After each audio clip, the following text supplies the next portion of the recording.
A paz do Senhor a todos. Amém? Eu quero convidar você, irmão, irmã. Nós convidamos para abrir a Bíblia. Eu sei que a maioria, às vezes, não traz a Bíblia, mas acompanha no telão. Mas você pode estar abrindo a Bíblia aí, se você trouxe, ou acompanhar pelo telão, que está em Lucas 18, do versículo 9 ao 14. Nós vamos meditar hoje sobre dois tipos de pessoas que contém aqui nesta passagem. Dois corações diante de Deus. O texto diz, do versículo 9 do capítulo 18 de Lucas: alguns que confiavam em sua própria justiça e desprezavam os outros, Jesus contou esta parábola. Dois homens subiram ao templo para orar. Um era fariseu e o outro publicano. O fariseu, em pé, orava no íntimo, dizendo: Deus, eu te agradeço, porque não sou como os outros homens, ladrões, corruptos, adúlteros, nem mesmo como este publicano. Jejuo 2 vezes por semana e dou o dízimo de tudo quanto ganho. Mas o publicano ficou à distância. Ele nem ousava olhar para o céu, mas batendo no peito dizia: Deus, tem misericórdia de mim, que sou pecador. Eu lhes digo que este homem, e não o outro, foi para casa justificado diante de Deus, pois quem se exalta será humilhado, e quem se humilha será exaltado. Amém? Então o título que nós demos aqui: dois corações diante de Deus. Nós vemos aqui, irmãos, que esta parábola que Jesus contou,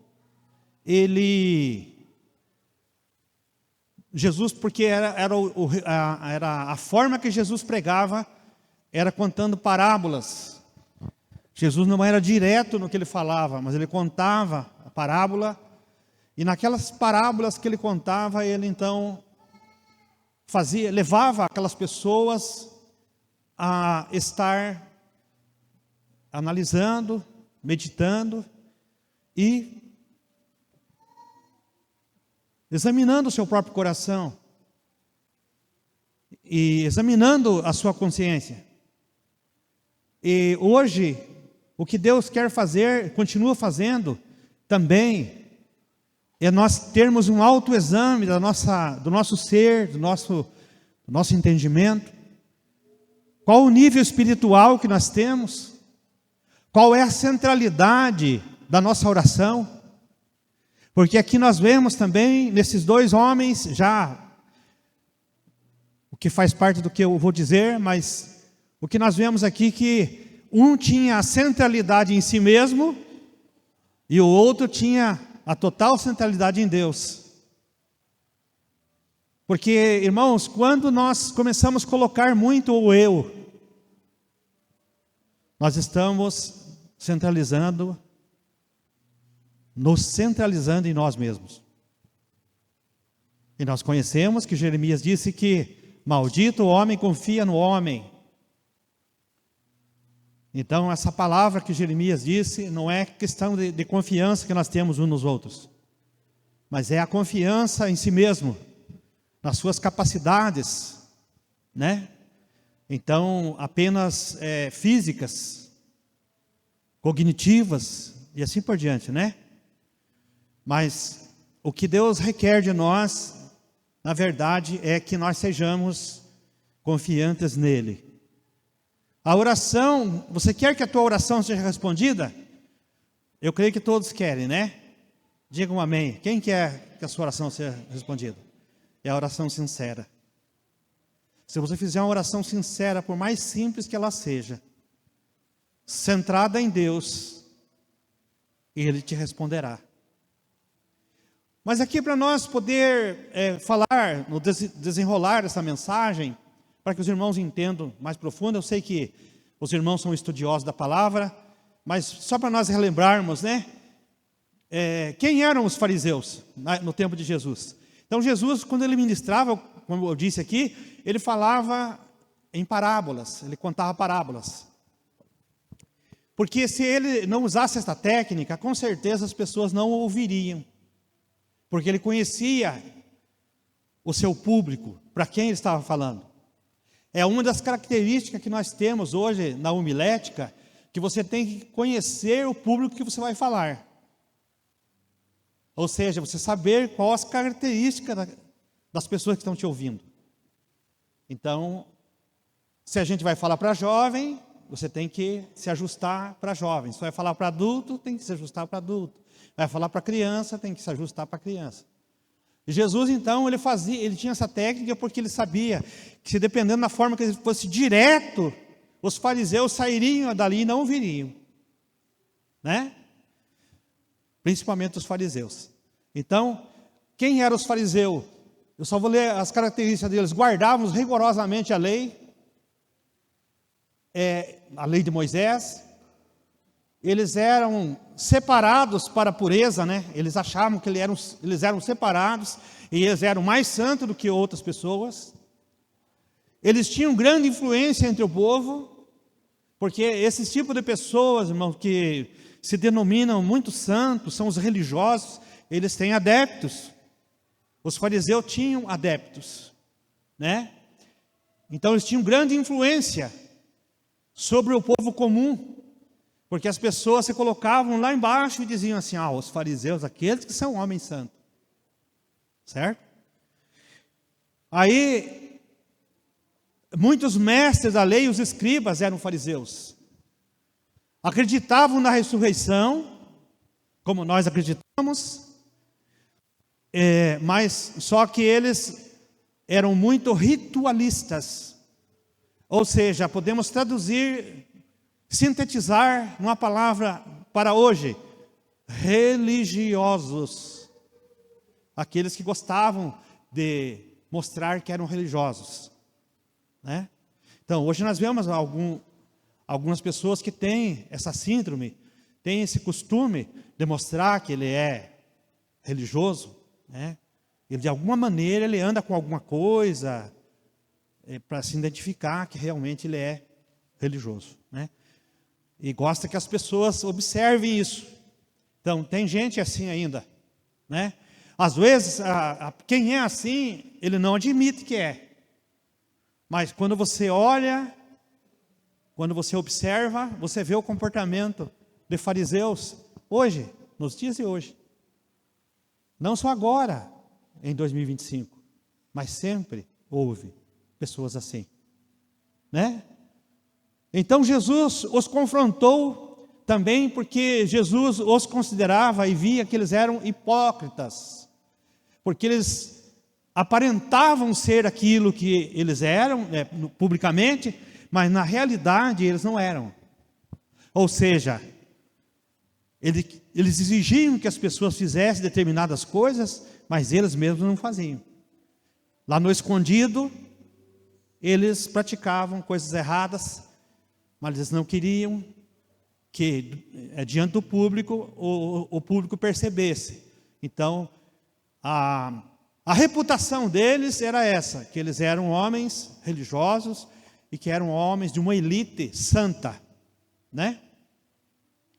Então, por outro lado, nós vemos os publicanos, que são dois corações, né? Um fariseu e um publicano. O publicano eram cobradores de impostos. Eles trabalhavam a serviço do Império Romano. Então, o Império Romano que subjugava eles, que dominava eles, pegava os judeus e elegia eles a publicanos, a cobradores de impostos legalizados. Por isso, publicanos. E eles então trabalhavam para Roma. E eles eram vistos para a sociedade judaica que eles eram traidores do povo judaico. Porque eles cobravam os impostos para Roma, mas eles cobravam além dos impostos e ficavam com a diferença. Traduzindo, para os dias de hoje nós vemos, né, os políticos, né? Hoje vamos para atualizar, nós vemos, né, os políticos que têm essa prática de todos os recursos, né? Eles têm alguém sempre lá desviando, tirando proveito. Então, para vocês terem uma ideia, que hoje, por exemplo, tem muitos evangélicos e muitos cristãos que olham para os políticos, têm até medo. Diz assim, não quero nem saber disso, política não, né? Falou de política, a pessoa já pula fora, né? Porque nós temos, de uma maneira geral, uma repugnância. Não porque a política ela é necessária, porque é a política através da política que é administrado os recursos da nação. Mas justamente aí que nós vemos então que o povo judeu, para nós entendermos e colocar no lugar deles, eles olhavam para os publicanos e diziam, puxa vida, olha, esse ladrão, esse que desvia recursos, que trai o seu povo. Então era assim que eles olhavam para os publicanos. Nós podemos citar aqui 2 publicanos que aparecem nos evangelhos, né? Que um deles se tornou discípulo de Jesus, que é Mateus, ou Levi, né? Que Jesus passou na coletoria e estava Mateus lá, ele chamou Mateus, segue-me, e Mateus deixou tudo lá, a coletoria, deixou de ser publicano e passou a seguir a Cristo. Quem que lembra de Zaqueu, o homem de pequena estatura, que subiu numa árvore para observar Jesus, e Jesus acabou indo posar na casa dele. Então, aquele também era publicano, e Zaqueu era rico, e era chefe dos publicanos, ele tinha um grau a mais ainda. Então, resumindo, para o povo, Zaqueu era mais ladrão ainda do que todos, né? Então, os publicanos, eles eram corruptos. Então, essa palavra corrupta nós conhecemos hoje, só para a gente ter uma ideia. E eles eram, então, pessoas excluídas da religião. Porque alguém olhar assim e dizer assim, o quê? Aquele fulano lá, dizendo que ele é evangélico, que ele é cristão, é nada. Nós não fazemos esse julgamento? Às vezes fazemos. Então, só para os irmãos, para nós termos uma ideia, irmãos, do que nós estamos falando, atualizando para os dias de hoje, como que era. Então, essa mensagem, essa parábola, Jesus não quis dizer que o publicano era melhor do que o fariseu, apenas, né, tipo assim, apoiando os erros do publicano. Não. O que esta parábola nos ensina é que a misericórdia de Deus alcança qualquer pessoa. A misericórdia de Deus, ela alcança a pessoa mais pecadora, mais errada que você possa imaginar, que você conhece, que eu conheço. E que nós muitas vezes olhamos e dentro de nós dizemos assim, aquela pessoa lá não tem jeito. Não tem jeito. Não tem jeito para nós. Mas para Deus, tudo é possível. Porque eu, antes de servir a Cristo, eu detestava a igreja, detestava a crente. Para mim, eu gostava de conversar com algum para ficar tirando sarro depois. Depois eu descobri que o bobão era eu, né? Mas a gente, na ignorância, irmão, a gente pensa assim, né? Mas hoje a palavra é para nós aqui. Nós estamos falando sobre a humildade que devemos ter diante de Deus. É uma das coisas também que essa parábola fala, né? Então, Jesus começa assim, propôs também uma parábola, né? Há uns que confiam em si mesmo. Então Jesus, ao ele contar essa parábola, ele já analisou quem estava ouvindo eles. Propôs também essa parábola a uns que confiavam em si mesmo, crendo que eram justos e desprezavam os outros. Daí ele começa contando: 2 homens subiram ao templo para orar. Nós viemos aqui para a igreja hoje. Nós viemos aqui para orar. Nós viemos aqui para louvar. Nós viemos aqui para ouvir a palavra de Deus. E por que não dizer para nos consertar diante de Deus? Porque todo culto, toda mensagem pregada, Deus quer tratar conosco. Portanto, que nós não podemos ficar ofendidos como pregador, porque nós apenas somos o porta-voz de Deus. A palavra fala antes conosco para depois falar com vocês. Qualquer pregador, qualquer pessoa que for trazer a palavra, porque nós não estamos isentos. Eu não posso dizer assim, porque vocês, apontar o dedo para vocês. Vocês que pensam dessa maneira. Não, é nós. Porque nós, irmãos, a natureza caída, nós somos maldosos nos nossos pensamentos. E nós somos maldosos na nossa expressão. Muitas vezes não fica só no pensamento. Nós trazemos, nós verbalizamos. E nós falamos mal das pessoas. Nós criticamos. O que é falar mal? É criticar de forma pejorativa, diminuir a pessoa e se elevar. Infelizmente ainda existe pessoas assim dentro do povo de Deus, e vai haver até a volta de Cristo, porque nenhum de nós é perfeito. Se nós dermos lado para Satanás, ele vai provocar em nós esse lado nosso orgulhoso. E todos nós, irmão, não se enganem, todos nós passamos por isso, que a conversão, ela é evolutiva, ela é contínua. A salvação, a regeneração, ela é instantânea. O nosso estado espiritual muda quando nós recebemos Jesus como Senhor e Salvador das nossas vidas. Mas a conversão é dia após dia. Então, o que nós vemos aqui? Que Jesus contou essa parábola para confrontar pessoas que se achavam justas por suas próprias obras. Nós não devemos, o que vai, irmãos, a régua de medir que nós podemos usar, que é a Bíblia, nós não podemos usar nossa régua de medir particular. Qual que é a régua de medir particular? É aquela que você diz assim, eu acho. Mas o que a Bíblia acha? O que Jesus acha? O que Jesus diria diante da situação? Porque eu acho. Inclusive, irmão, serve para nós meditar um pouquinho quando você usa muito essa palavra. Porque eu acho. Eu acho, eu acho. Se você repetir muitas vezes essa palavra nos textos que você escreve, nas palavras que você diz, nas conversas que você tem, tome cuidado. Que você está fazendo daquilo que você conhece, que você acha, a verdade absoluta. E a verdade absoluta não é aquilo que nós achamos. A verdade absoluta é Cristo. E nós podemos estar enganados. E que por isso nós vemos que muitas pessoas é difícil de mudar. Eu sou assim mesmo, pastor, eu não mudo porque eu aprendi assim, e vou viver assim, e vou morrer assim.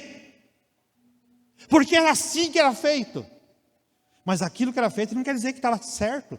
Porque lá na frente, as pessoas que fizeram determinadas coisas, até mesmo as linhas teológicas, elas foram se ajustando. Da forma que a igreja cria lá no passado, houve um tempo que ela passou a crer diferente. Não estou falando as coisas que são para salvação, irmão. A salvação, a mensagem salvadora é uma só: Jesus Cristo. Mas outras doutrinas que são emplacadas nas igrejas, porque alguém achava que aquilo era uma doutrina e colocou para ser uma doutrina. E aquele povo se tornou um povo com aquela doutrina. Mas foi o homem que inventou aquilo ali. Foi o homem que deu Eu acho que tem que ser assim, irmão. Como disse o Augusto Nicodemos, pregador brasileiro, pregador reformado, mas muito sábio, ele fala assim, perguntou para um irmão, falou, irmão, o que você entende como igreja? O irmão começou a descrever, igreja é assim, é um púlpito, o lugar onde o pastor prega, tem as cadeiras onde os irmãos sentam para ouvir, e o púlpito é mais elevado, porque é um lugar santo. Então não é qualquer pessoa que pode subir no púlpito, porque é um lugar santo, é um degrau a mais. E aí, a igreja é composta por corais que cantam, ou instrumentais. E começou a descrever para ele assim, né? Ele falou assim, pois é, mas eu pergunto para você, dá uma olhada em Atos dos Apóstolos. Tinha coral? Não tem, não parece nenhuma hora lá coral. Tinha um ministério de louvor, tinha um ministro de louvor que ministrava lá na igreja? Tinha ou não? Não tinha. Eles pregavam só na igreja? Tinha só lá? Tinha lá a elevação do púlpito? Quer dizer, em outros lugares não eram pregados? Não, eles pregavam nas casas também, tinha culto nas casas. Então, irmão, igreja não é isso.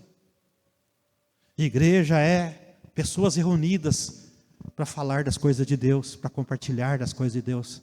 Aí aproveita-se para adorar a Deus, para cultuar a Deus, porque igreja é somente povo reunido. Quando alguém fala assim, eu sou a igreja, por isso que eu não preciso ir no templo. Errado. Muitas vezes nós usamos esse termo, mas está errado. Igreja, nós só somos reunidos com o corpo. Fora dele nós somos membro do corpo. Então, quando eu vi esse estudo do pregador, do pastor Nicodemos, eu fiquei pensando, puxa vida, a gente descreve coisas assim, né? Não que não sejam boas.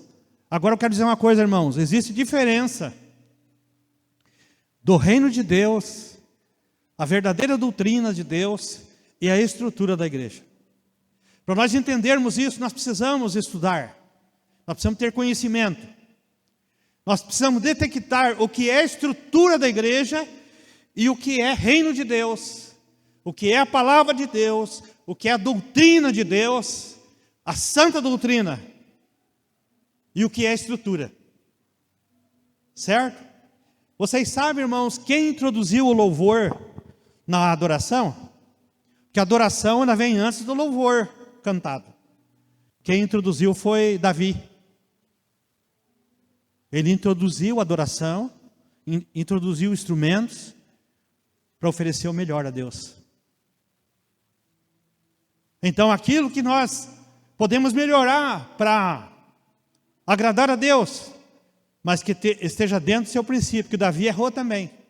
Pessoas também erraram, que quiseram fazer algo do jeito deles para Deus, e não do jeito de Deus. Por exemplo, transportar a arca em cima de uma carroça, não foi isso que Deus pediu. Era carregada pelos levitas, era colocado 2 varas, e colocava no ombro, era 4 levitas, 2 na frente, 2 atrás, carregavam a arca, não era para pôr em cima de um carro. Mas para fazer melhor, a intenção foi boa, mas para fazer melhor, o que aconteceu? 2 pessoas morreram. Nós temos então que desenvolver a nossa fé, irmãos, dentro dos princípios da palavra de Deus. Não ficar com o que eu acho. E não ficar apenas também porque aquele determinado pastor acha, do que fulano acha. Se ele estiver de acordo com a palavra de Deus, aí sim. Porque a vara de medir, a régua de medir é a palavra de Deus. E os fariseus então, eles eram zelosos. Porque diante do público, né? Os fariseus eram religiosos, conhecidos por seu comprometimento com a lei. Sua oração não era uma conversa com Deus, mas era um monólogo de exaltação própria. Pode notar, eu não sou como os demais. Eu jejuo uma vez por semana.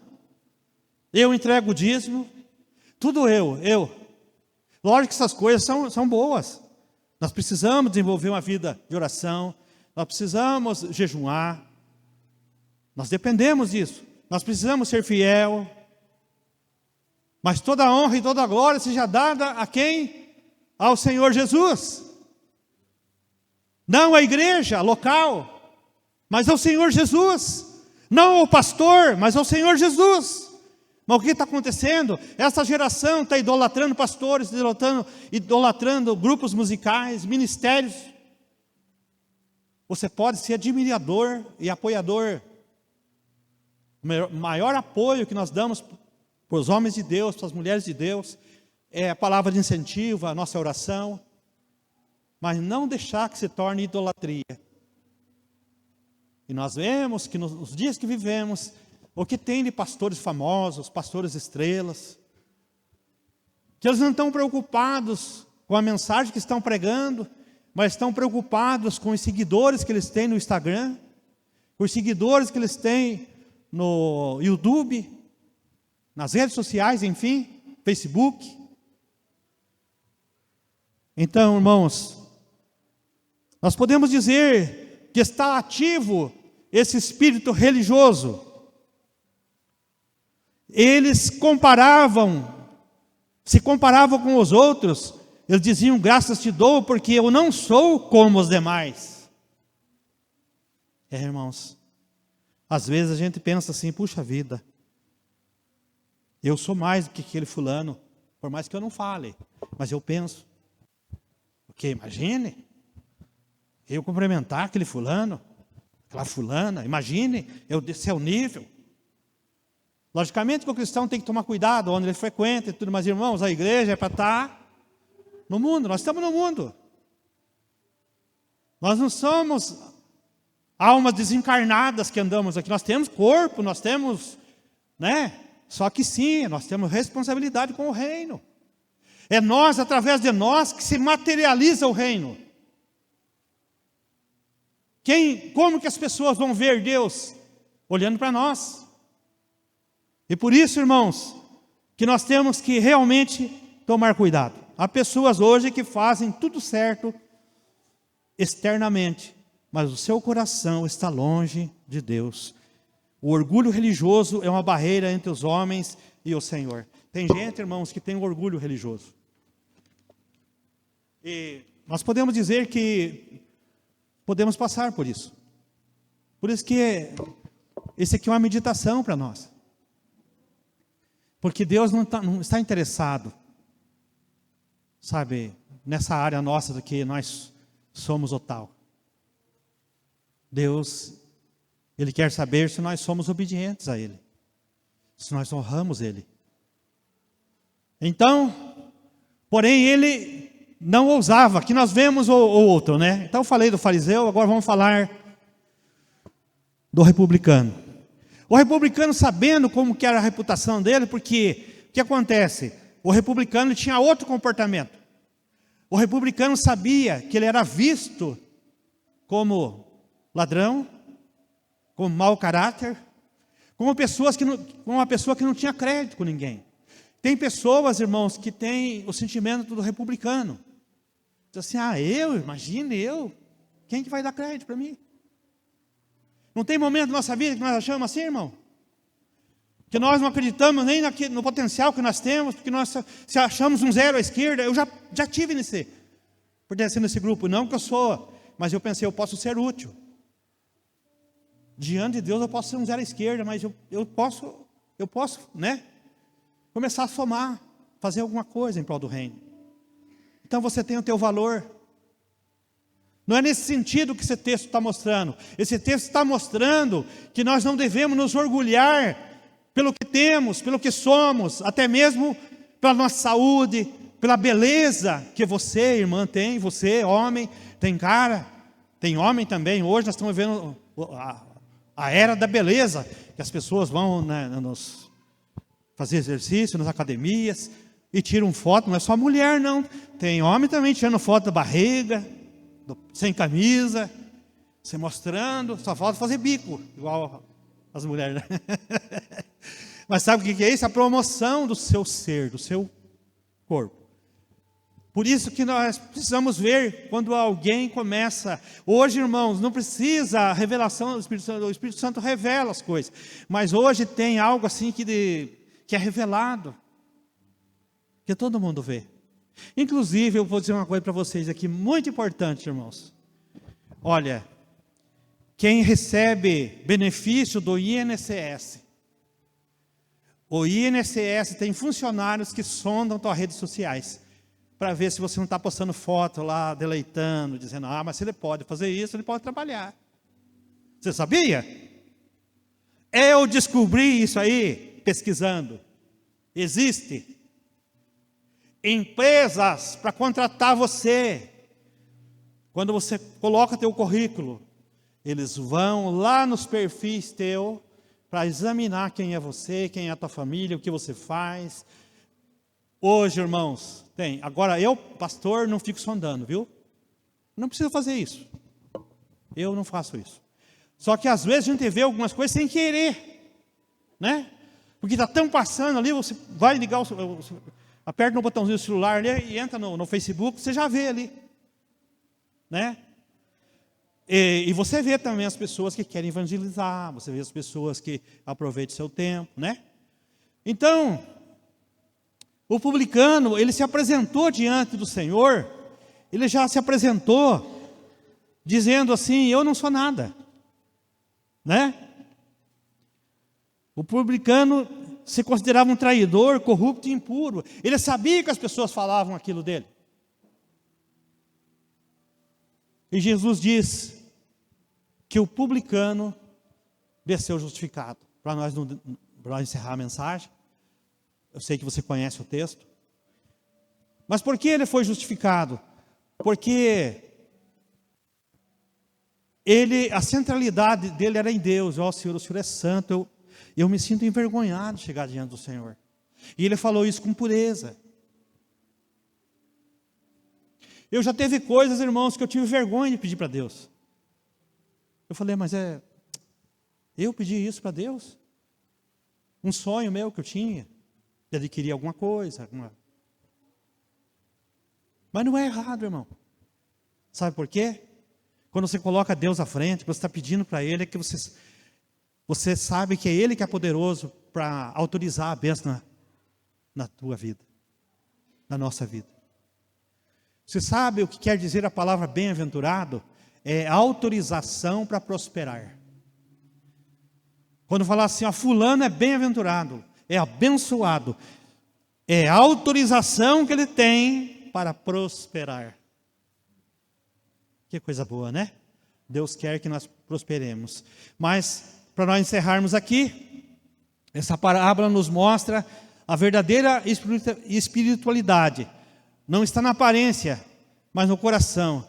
A salvação é para os que reconhecem que precisam de Deus e não para os que se acham bons. Então, o apelo hoje, Deus está olhando para o nosso coração.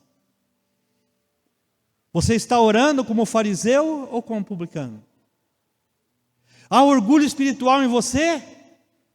Você já clamou por misericórdia? Ser humilde diante do Senhor. Reconheça que sem Ele, você não é nada. E Ele te levantará, e te justificará, e te transformará. Vamos colocar em pé?